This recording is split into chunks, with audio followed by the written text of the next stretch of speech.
Well, this is a verse, very well-known verse, Bhagavad Gita, that gives the sum and substance of our business here in this world, and how one should, at the very end, conduct themselves. So this is Attaining the Supreme, 8th chapter, verse 6. You can say together. Yam yam vati smaram bhavam parishatiyam kekeleram param paramidati kunteya saratad bhavavisava. Whatever state of being one remembers when he quits his body. Is there a room that we can, maybe is there a room that the children can kind of be loud in, but we could close the door and then we won't have a competition? Yeah. Whatever state of being one remembers when he quits his body, O son of Kunti, that state he will attain without fail. So Srila Prabhupada's purport is very instructive. The process of changing one's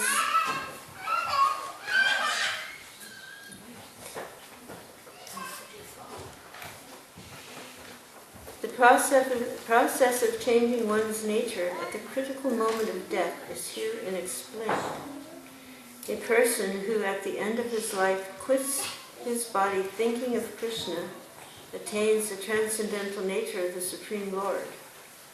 But that is not true of a person who thinks of something other than Krishna. This is a point we should note very carefully. How can one die in the proper state of mind?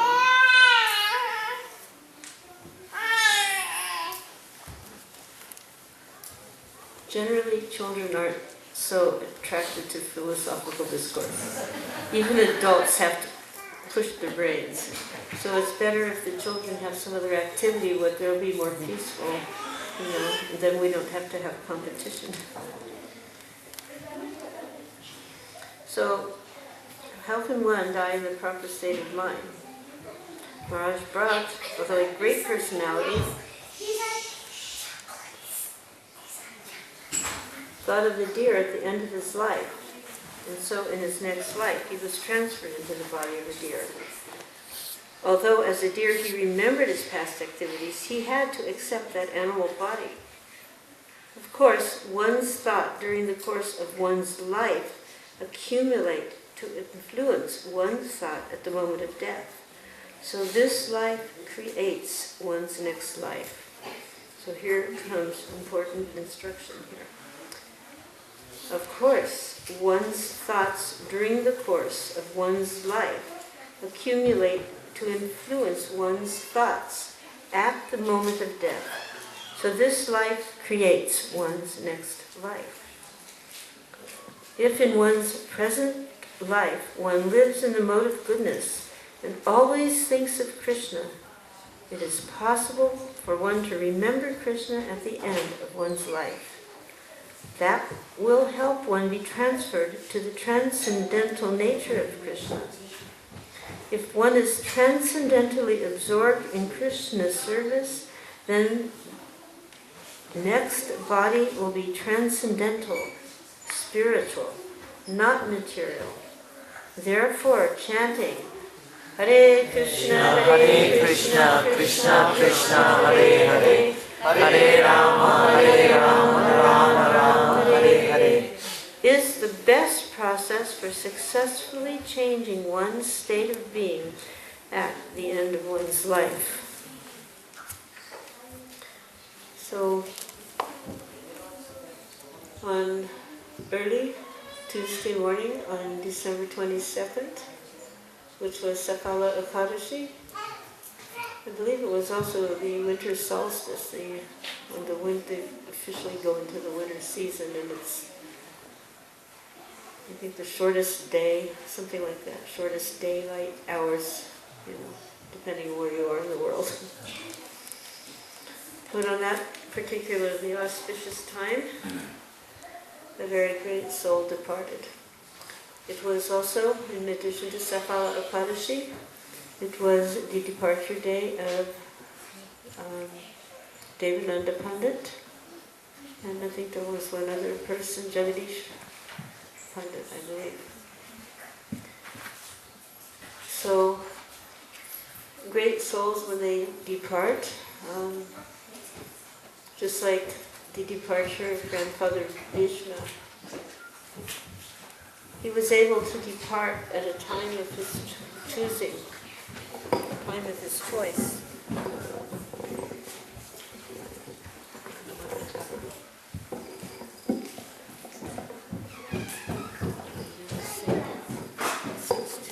I want to get this thing in a little bit.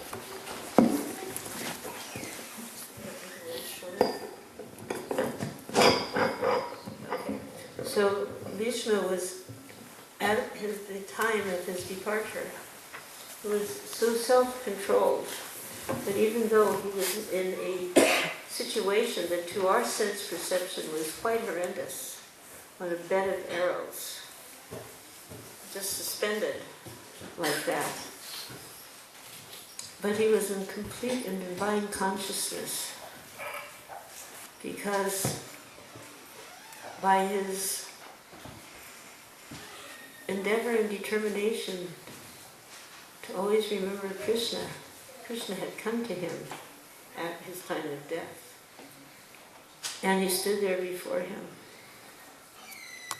So this is a very exalted personality. But that same opportunity is being offered to all of us on behalf of His Divine Grace, who has given us this transcendental knowledge, so that we too can begin to mold our lives in such a way that we are constantly remembering Krishna. Even if you have to go to the office, or to the school, or to the kitchen, or so many other places. The idea is Kirtanaya Sada Hari. And to prepare for that inevitable time when one will be transferred from this body.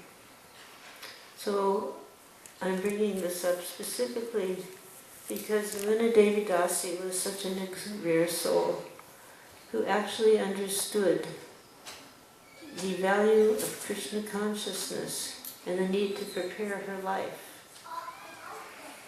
for this inevitable moment. Sometimes people think, this talking about death, it's kind of depressing, it's kind of negative. No, we don't want to think about that. When Prabhupada was telling his young friends, my dear friends, please chant. Oh, Prabhupada, we're only 5 years old. We want to play. But as we get older, it's the same thing. We want to play, in another way. I have to go to the office. I have to mow the lawn. I have to pay, so many things. This is called diversions. So when Yamuna became acquainted with Krishna consciousness in a very profound way, she understood that this lifetime is a lifetime of preparation. For as it explains here, as one is remembering at the time of death, what one is remembering, will attain that type of body. So we know if you remember Krishna, you'll get a spiritual body. But if we're not practicing, if we're not committed to practicing, at the time of death, we may not remember Krishna. We may be thinking of so many other things.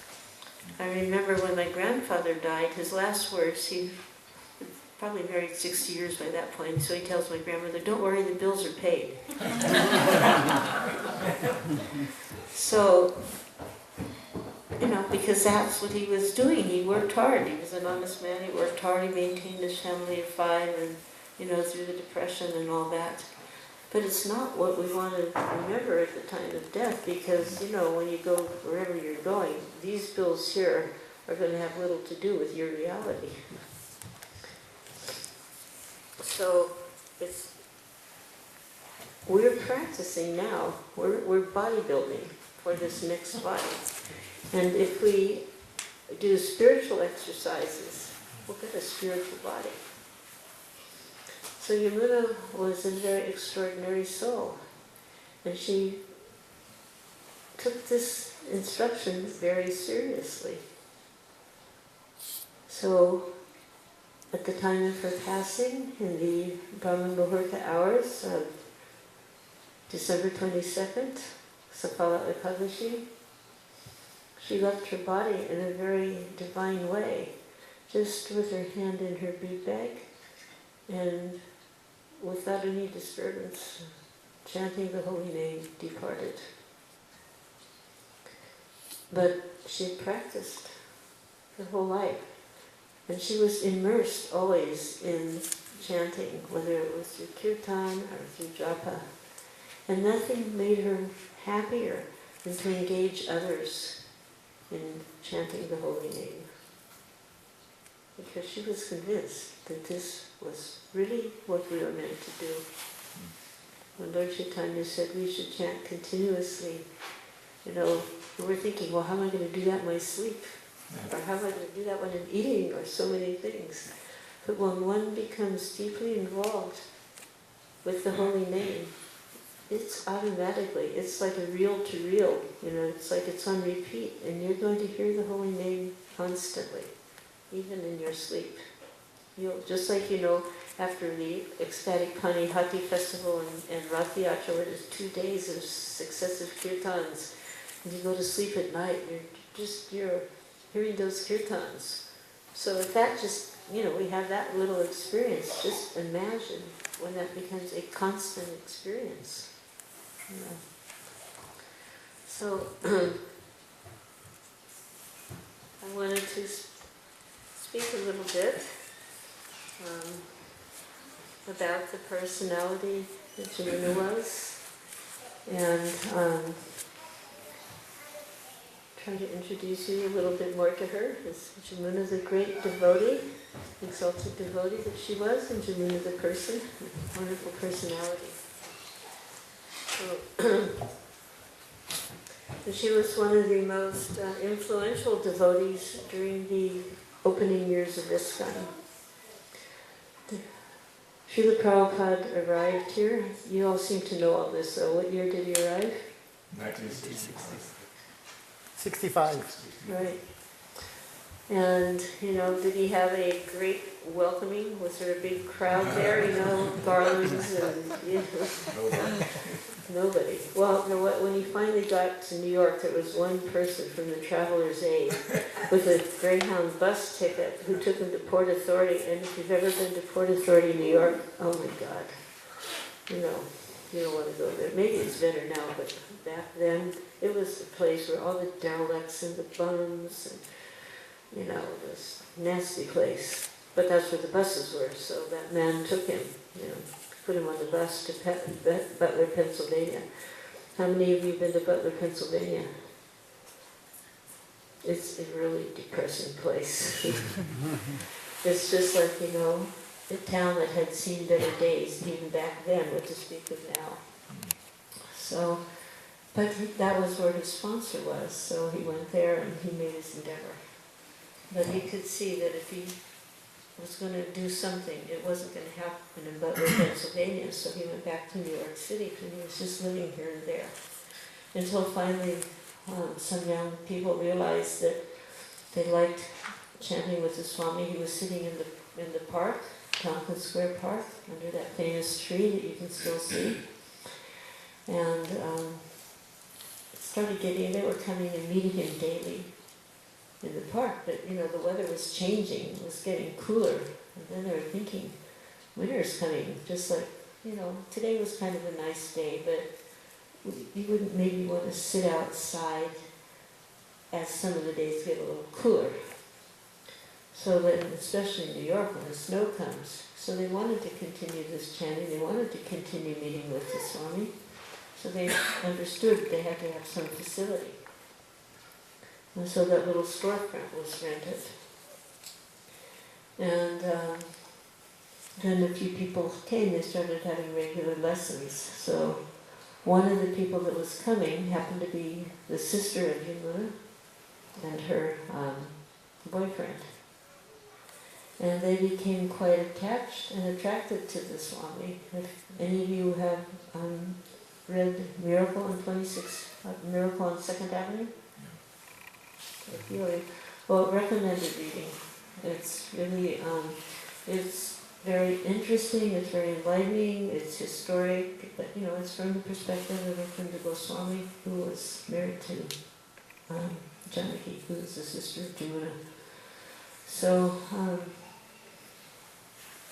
you can get an idea of exactly, what was, some of the little wonderful details of what was going on in that time. So, when it became understood that they were becoming more serious, some of the symptoms of becoming more serious were you gave up some of your bad habits, like, eating unofferable food, or drinking coffee and tea and maybe even other things, or smoking cigarettes, or in those days it was quite in vogue, quite popular to take things like LSD and other mind-altering substances. And for most people, they were doing it because they were actually looking for the truth. And they weren't finding it in their churches, and they weren't finding it in the philosophy books, and they were thinking, oh, if this is going to alter the mind, maybe I can find something beyond. So one time somebody asked Srila Prabhupada, well, Swamiji, have you tried LSD? He goes, no, I haven't, but my students did. My students did, but they've given it up. So, Jan and Mike, they started following these principles. And then Swamiji advised that boys and girls, if they're going to live together, they should get married. So he agreed to marry them. So then Jan, who had become Janaki through the initiation ceremony, wrote to her sister Joan, who was in the West Coast in Portland, Oregon, and told her that that she was going to get married and she'd like her to come out to the wedding. So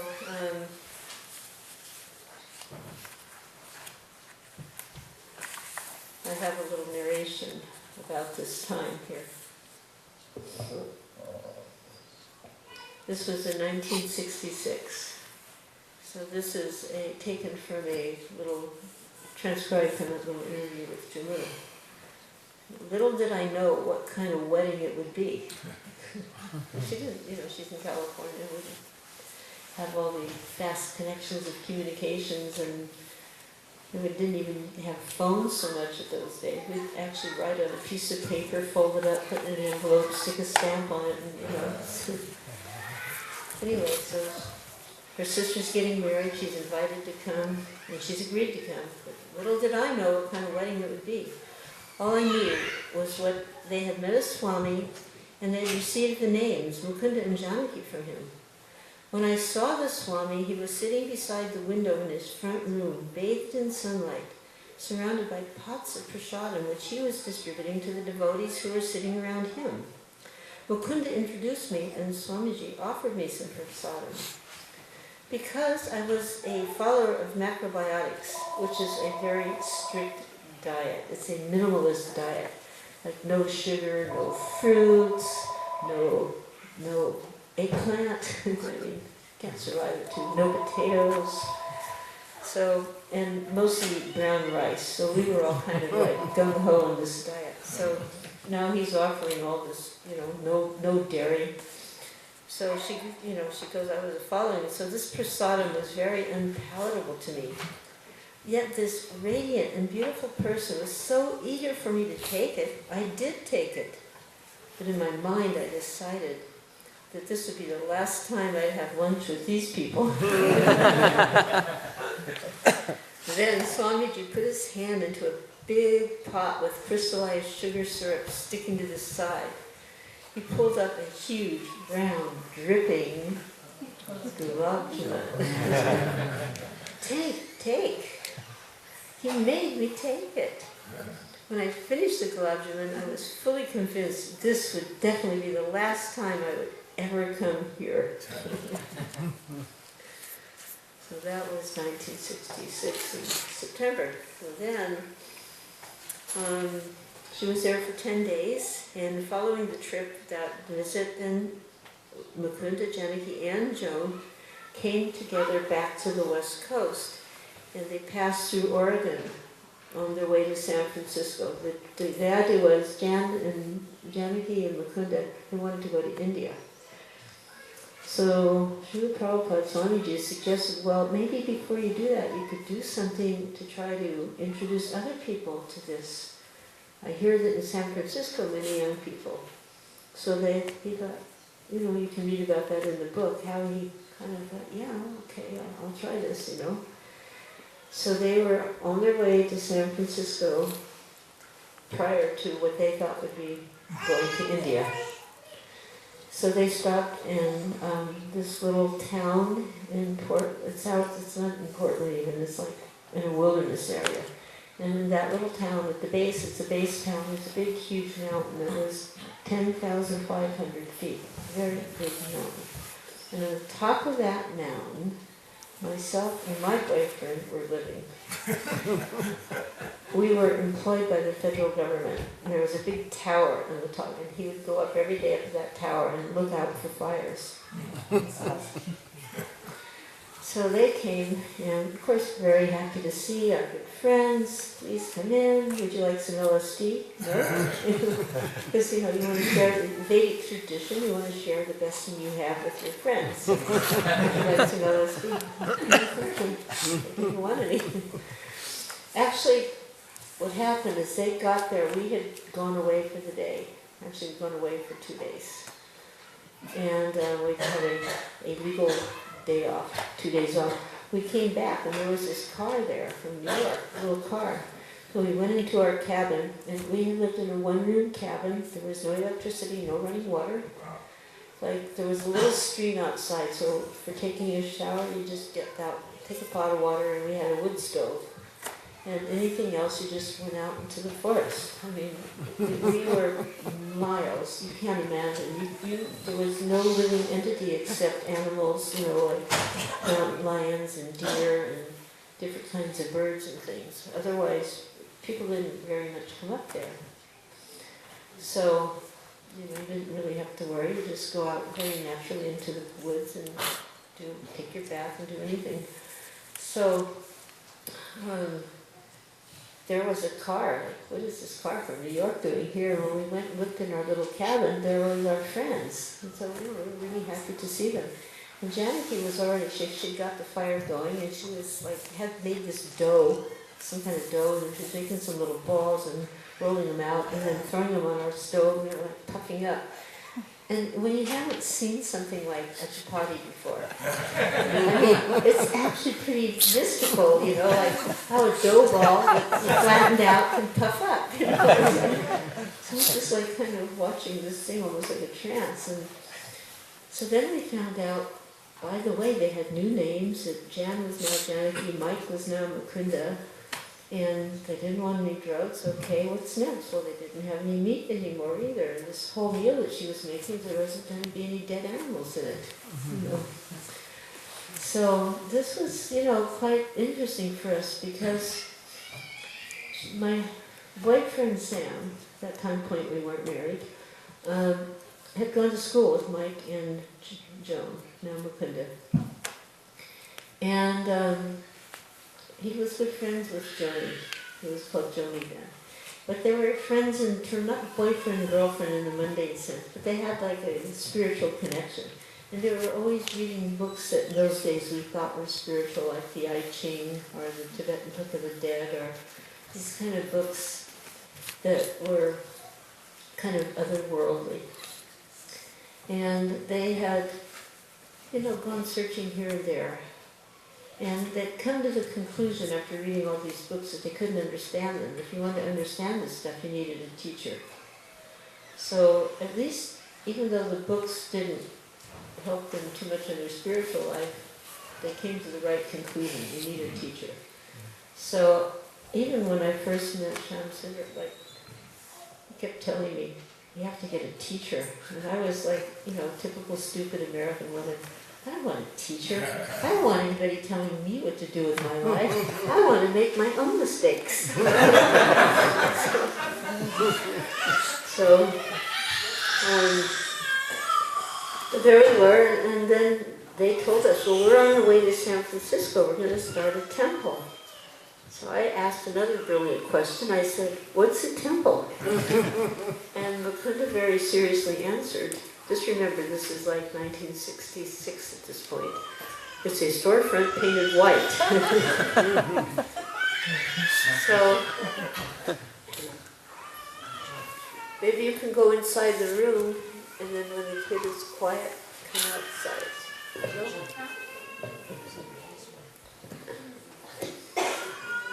Can you take the crying baby inside the room?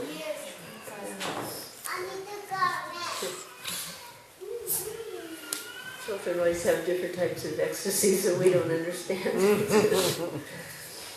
So what happened is we were up on that mountain. We had to stay there. They said, "You want to come with us?" We said, "Well, we'd love to come, but we have to stay until it snows, because that was our contract. We're up there they figured when it would start to snow, the fire danger would be finished."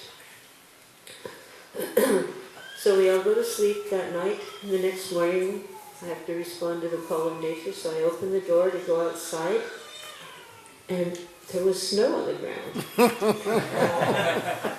So not only that, there was mountain lion footprints on the ground too, right in front of our doorway. I was wake up, it's snow, we can go. So to communicate with the people down below, the forest ranger station, we had this thing you'd crank up, some kind of a CB radio thing, and well, this is the forest rangers. And kind of voices would sound kind of funny, like you're talking with helium or something, but we told them, look, we're going to leave. And they go, no, you can't leave, you have to wait till it snows. We said, well, it snowed.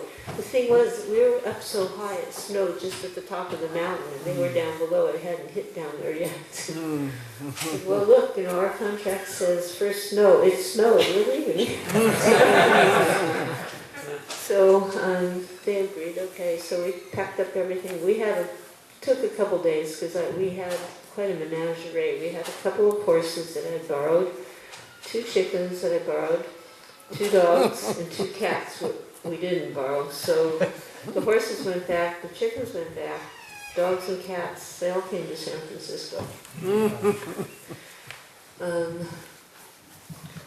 So this was in the end of September, 1st of October, that time frame.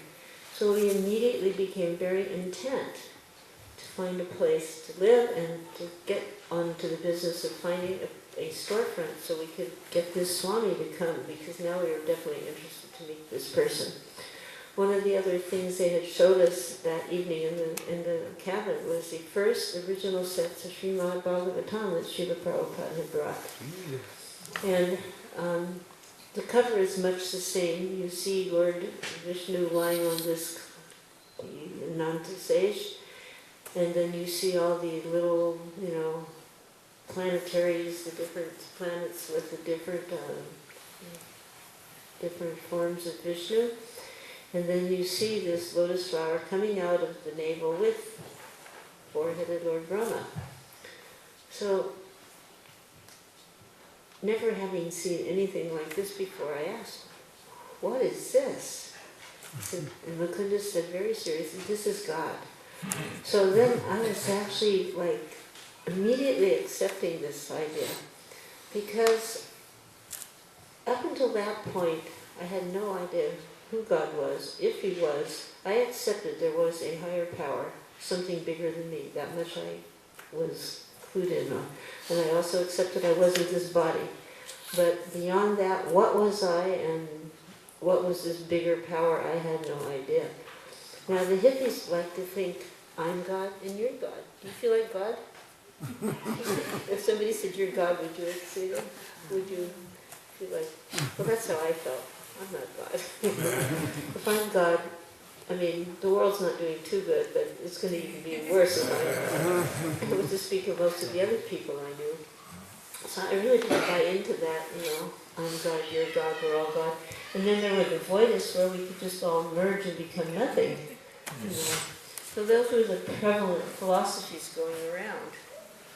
And to be told, here is God, and have a picture of God, and have a person that looked like a person almost, but not quite, because, the forearms of blue skin, and lying on a snake, floating in the who knows what, it was so much beyond the temporary reality that I was acquainted with, that I could accept that here is something beyond my sense perception, and if there is God, then this is definitely God, because it's definitely, not like us.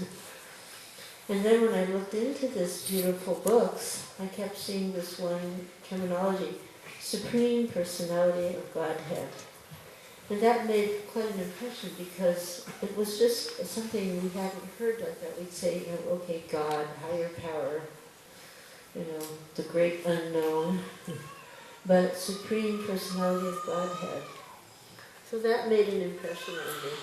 And at that point, I felt, yes, I wanted to meet this teacher. So, in kind of rapid succession, we were all initiated. Myself and Shamsundar and two others were initiated in the first batch in San Francisco in January of '67. And then Yamuna had met a young man named Roger, and they had gone off for a few weeks.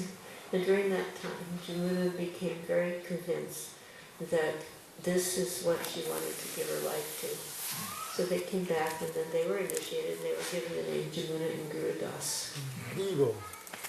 So then Srila Prabhupada also married them, initiated them and married them at the same time.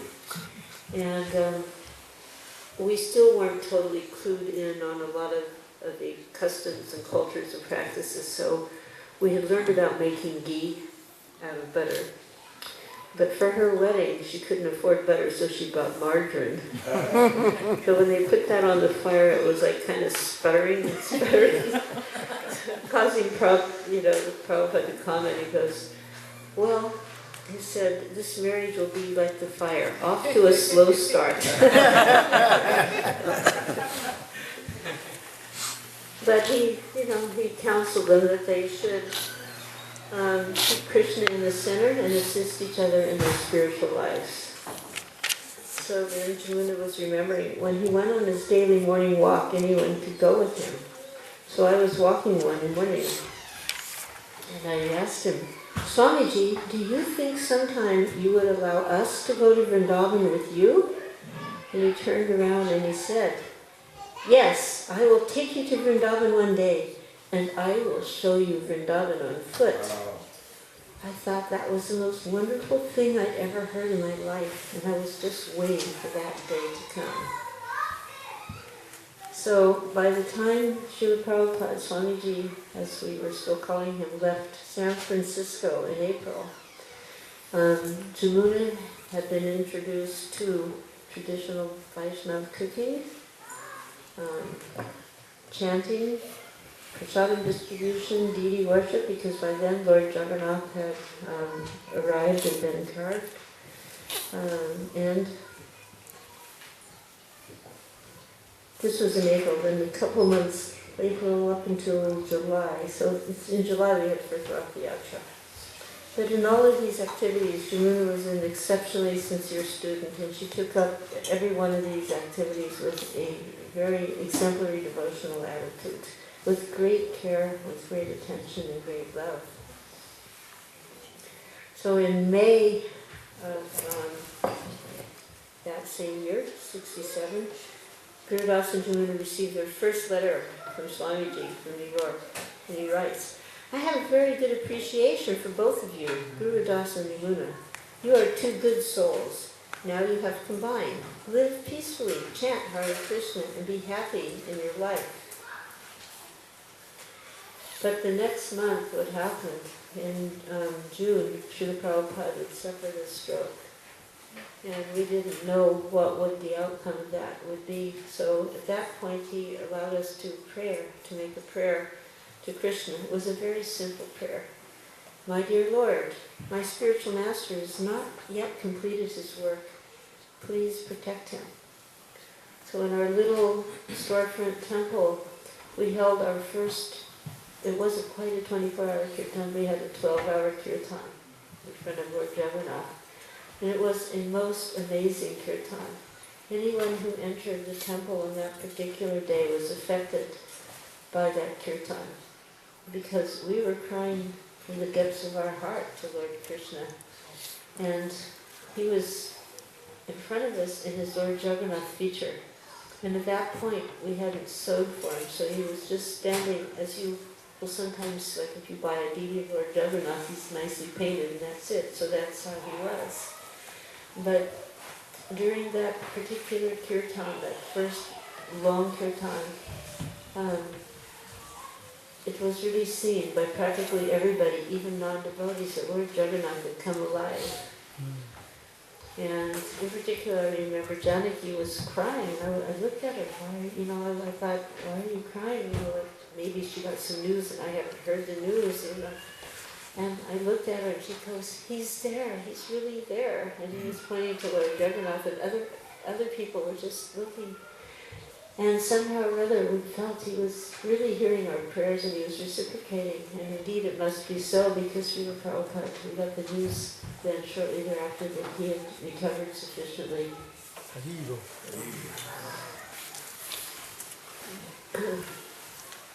So then he went back to India to fully recover. And then he came back in September. And he brought little gifts for his students. He brought all the ladies, we got a sari that he brought from, from Bengal. Remember, mine was white with a embroidered border that was red and blue with a little gold, not jari gold, but yellow gold thread. In Mukunda's book, he has it wrong. He says, I got a blue sari, but it was white with red and green, And don't look at the colors of sari. I bet if I ask any guy here, what color of sari is your wife wearing, he would like this one. So he says it's blue. Anyways, he gave some cloth also to Yamuna. And he said he gave 2 saris. He goes, this is to make a dress for Lord Jagannath. So we were kind of startled. We thought he was dressed, that paint was his dress, But he drew a little picture, and Yamuna and Harsharani together, they made the first outfit for Lord Jagannath. It was on the Rath Yatra that year, they debuted. There was a hand-pulled cart. The first Rath Yatra was on the back of a truck, but this was the first hand-pulled cart, and they were wearing their first outfit with the beautiful turbans, and Jagannath had peacock feathers. So then the next adventure was that it had been decided we'd all go. It was the same crew that had come down to start the San Francisco temple, that we were going to go to London. It was actually Shyam Sundar had this idea that, if we want to spread Krishna consciousness, we need to get somebody famous to chant, because, whatever the famous person does, then other people, they want to do the same thing, right? So, the most famous people at that point in time were the Beatles. So he thought, and they had some spiritual interests, so if we get those Beatles to chant Hare Krishna, the whole world will chant Hare Krishna. That was his rationale. Remember, Srila Prabhupada called Mukunda, and he goes, so what do you think, Mukunda? Because Shyam Sundar, he tended to be a very, big ideas. So Prabhupada asked Shyam Sundar, what do you think, Mukunda, what do you think about Shyam Sundar's idea to meet these Beatles? Like, Prabhupada didn't even know, to meet these Beatles, So Mukunda said, well, it just might work. So then immediately Prabhupada was right behind it, So then Veeradas and Yamuna, they also wanted to join. And so in the end, there was 7 of us, 6 adults and a little baby that was 6 weeks old. So following the second Rath Yatra, we took off. And it was a little exciting because in those days they were not so anxious to have more hippies in London. So they were, if you were going to come in, you had to show that you were wealthy enough to be a guest in their country. And we had no money. At this point, I will not tell you how we actually, for myself and Shamsundar, how we got the money to go. Krishna made the arrangement, but it was pretty, it fit the times, how we got that money. So we all had tickets that when you entered, you had to show some ability to, maintain yourself. So Prabhupada loaned us $1,500 from the BBT, just starting BBT. We had flown to Montreal to take darshan. He was there in Montreal waiting to get a permanent visa for America. So it was also, the next day was Janmashtami, and the day after, of course, was Srila Prabhupada's Vyasa Puja Day. So we observed those ceremonies in 1968 with Srila Prabhupada in Montreal before departing. And on the few days we were there, he was giving very detailed instructions on, how we should perform Harinam Sankirtan, because we didn't have books and, any propaganda to give out. So the really only thing we had to offer was really the holy name. So this was very deeply etched in our, in our consciousness. Harinam had been going on in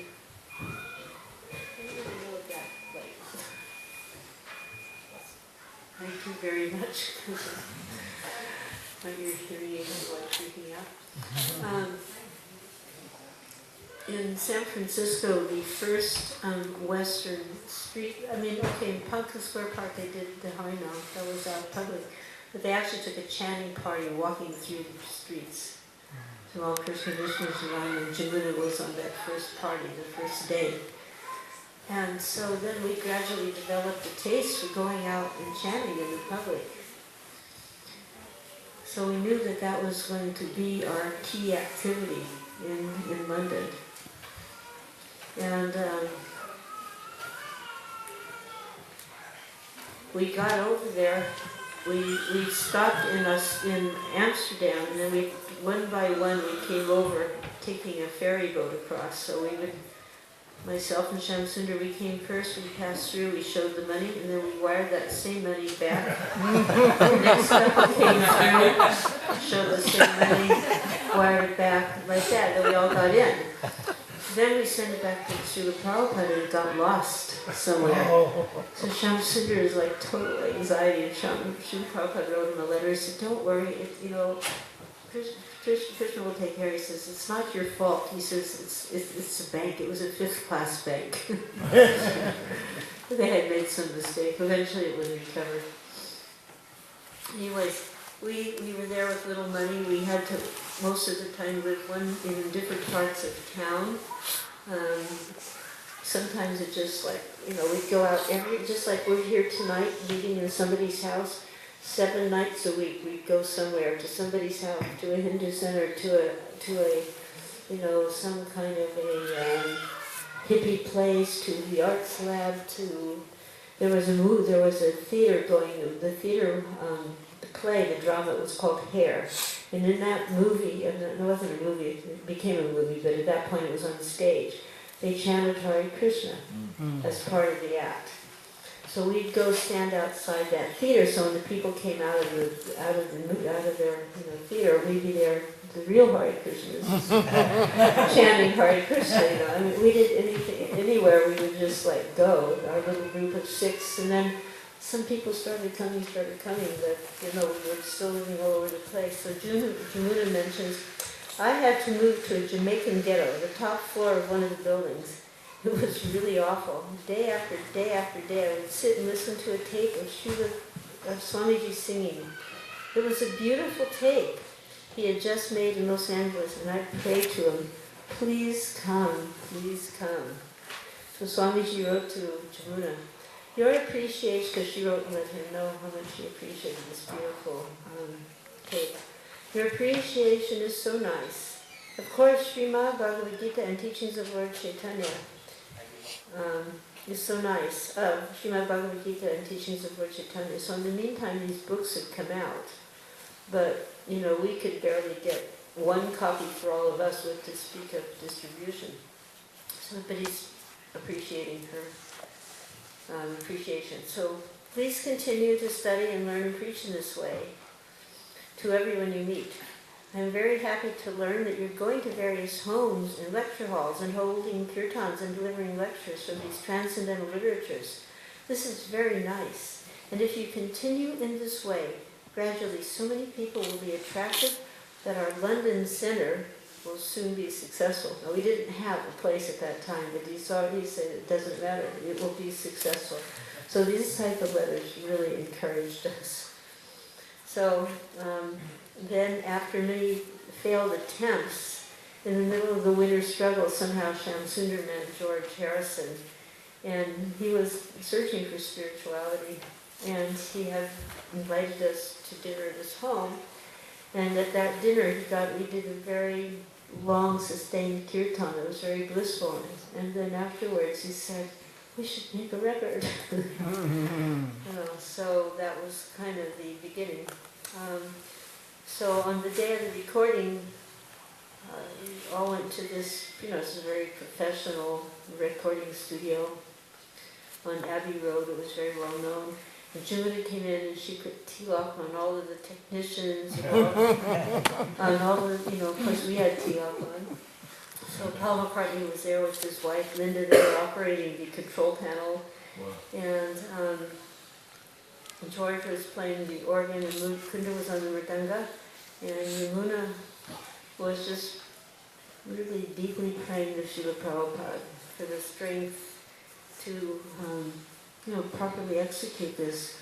It was a bit of a challenge because there was a time frame, and we had to do the perfect kirtan in 2 1/4 minutes. So we spent the whole day just doing take after kirtan, 2 minute and quarter kirtan, one after over and over and over and over. There would be something a little wrong where finally it was like at the end of the day, it was just. It was blissful. It was kirtan, so it wasn't like this was not blissful. But it was the end of the day. And I remember we just okay, one more take. At the end of that take, I picked up this wooden mallet and I hit this. There was a big, huge gong there. Bang that gong, and it made a big noise that you can hear at the end of the kirtan. But at the moment it happened, everybody just looked at me like, "What have you done?" Because it wasn't rehearsed, I just kind of done it, But fortunately, the next day when George came in, he goes, "This is going to be big. Listen," and he plays the track, and at the end there's the gong. So everybody was a little happy. So, but Shamsundar and Yamuna, they were singing the lead vocals there. And George was really impressed with Yamuna. And one time he told her, he said, Yamuna, if you want, I can make you famous. I can make you, because, when you're a famous person, you have attention. So if you push somebody forward, that person will get, automatic attention. So she was thinking, well, yeah, I could become famous. I might be able to even do more than I'm doing now, but then I might become more attracted to Maya, or I might get distracted. So she said to George, I want to think about it, and then I'll let you know. So she really thought about it, she really prayed about this, and in the end she said, thank you very much, but no thank you, I'm going to stay with Swami and just... It's not that she would have left if she'd done that, but she could just see that world, because we'd had enough exposure even, to see that it would be very hard to practice Krishna consciousness in that atmosphere. So then eventually we finally were living all together, and that was at John Lennon's place. And that was outside of London in a place called Ascot. And Srila Prabhupada would sometimes sit in his room and just solitary bhajan chanting with his harmonium, and Yamuna would sit outside quietly on the stairs. And one morning he called her. He said, "Come in, come in." And he goes, "What are you doing?" He's asking her. And she goes, "I'm listening, Swamiji. Your singing is so beautiful." So he said, "Do you want to come in and listen?" And of course, she wanted to come in and listen. So she said, "Yes, very much." So he said, "You can play the drum and I'll play harmonium and Purushottam can play kartal." So now not only is she going to be listening, she's like part of it. And for several mornings, Yamuna recorded Srila Prabhupada singing prayer by Srila Narottam Das Thakur, which was Hari Hari Vipale. And Prabhupada explained to her that the meaning was, "Oh Lord Hari, I have wasted my life. Although I have taken a rare human birth, like a miser I have not served Radha and Krishna, and thus I knowingly drank poison." So then Prabhupada asked her, "Yamuna, what is your favorite prayer?" She says, "I like Shastastika prayers." "That is very nice." And then she asked, "Swamiji, what is your favorite prayer?" And he said, "This song, Hari Hari Vipale." So anyway, finally able to get a building, buried place was established, and we have a center now in London. But Yamuna remembers that this was a real growth period in London. Just as there was a burgeoning of youth interested in spiritual life and breaking out of the mold of the 50s and 60s, this happened in London at the same time. We attracted people mostly through the holy name. Srila Prabhupada's arrival in 69 was the catalyst. We were the seeds being planted, and he was the blossoming creeper of Lord Chaitanya's love. And when he came, everything ignited with the thunder and veracity and speed of a firestorm. And it's true, we've been there for months and months and months, just trying to do something. And, a couple of people, we had a handful of little devotees when he came. But once Prabhupada came, my God, it was like, we went from lukewarm to blazing hot. It was completely ecstatic. So just, from the San Francisco days, Srila Prabhupada had encouraged Yamuna she has a propensity, she's an excellent teacher. She was herself an excellent student, she was an excellent teacher. I was talking with her sister, and she was saying that in her young days, she was reminding me how she had studied ballet. And ballet is, you have to be very disciplined. So she understood from a young age that if you want to accomplish something, there has to be discipline, and perseverance.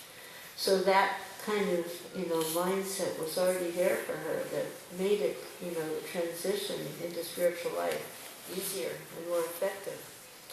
So Srila Prabhupada, encouraged her and said, "I'm glad to learn you were training at that point we had 2 boys in London, and she was the main one training them. So he said, "I'm glad to learn you're training the 2 boys in Krishna consciousness. You're a very nice girl, and I have full faith in you, and I wish that you develop this line of service to the society." She would train him, and I would shave him. That was my service. He personally taught Yamuna Devi worship, and he was really pleased with her service. He said, regarding our London mutt at Sevenbury Place, it was very successfully opened, and the Seva Puja operations are going on very, very nicely under the care of Srimati Yamuna Devi Dasi. And based upon her recommendations, Prabhupada accepted new disciples. He said in a letter, "I have received their respective letters, Monique, Evelyn, and Jolie, and the recommendation of initiation from Yamuna Devi, and I am sending their beads, duly chanted upon by separate mail." And then in another letter, he acknowledged Yamuna's preaching. He said, "I'm glad to learn that you have defeated the 4 whips of the Ramakrishna mission by giving quotations from the Bhagavad Gita." And he wrote, "If you carry on your service to Radha and Krishna according to the prescribed rules, Your love of Krishna will increase more and more. This you are seeing practically by the grace of Krishna. So we can see, as expressed in Bhagavad Gita, it's an ongoing process. We don't just at the last minute suddenly think we're going to remember Krishna. But we have to begin this process immediately when you come into contact. I had written to Prabhupada one letter during this time, because I was there with a little baby. It was a little difficult. And I was thinking, wow, so I wrote this. I said, Swamiji, when you were a Grihastha, did you find it difficult to practice Krishna consciousness?